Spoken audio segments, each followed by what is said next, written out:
If they do not now accept our terms, they may expect a rain of ruin from the air, the like of which has never been seen on this earth.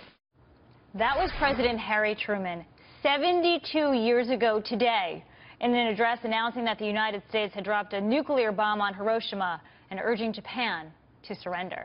President Trump's words eerily familiar yesterday when he threatened North Korea with, quote, fire and fury like the world has never seen. We ask, is this a foreshadowing of what is to come? Former Assistant Secretary of Defense and Center for American Progress Senior Fellow Larry Korb joining us now. Good to see you, Larry. Nice to be with you, Lauren. What do you make of the escalating rhetoric from the administration? Or I should say from the president, because Rex Tillerson, Secretary of State, walking it back a little bit by encouraging calm. Well, I am concerned given President Trump's reputation from shooting from the hip and also dealing with a paranoid and very insecure leader. When President Truman said that, he was dealing with Japan, in which we were in with an all-out war getting for unconditional surrender, and he was basically saying, if you don't surrender, it's going to cost us 1 million lives to, invade, so we're going to drop another atomic bomb, which he did. That's a lot different than now when you're dealing with a very, very small country with whom we are not at war.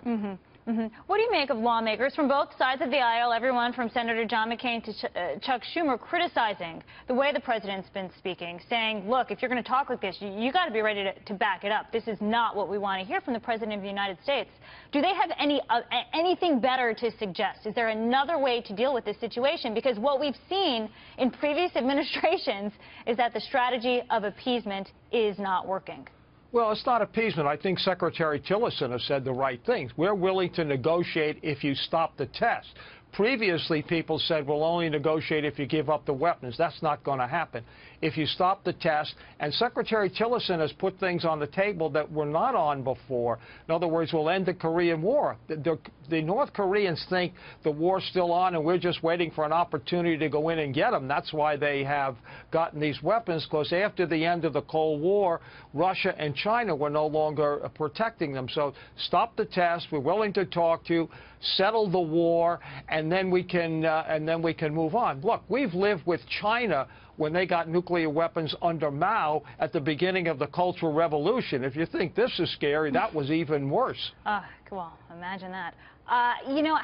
When we think of this potential North Korean missile able to reach Washington, D.C., or New York City, or wherever in the mainland United States, you also have to question the accuracy of their missiles able to strike the targets and the time frame that we're dealing with. With your experience, in your opinion, what are we talking about? What is the time frame? Well, obviously, there are a couple of things. If they should launch it, the question is how accurate will it be? Will the war? Because the last test they did, on the way back in, the thing disintegrated. The other is we have defenses. We've been testing our missile defenses here very recently, so you don't even know if it's going to get through. I think one of the most symbolic things was last night, Secretary Tillerson landed on Guam, which is where they threatened to go after, and he said, we should sleep well at night. So I think deterrence works. This goes back to Eisenhower. We called it massive retaliation.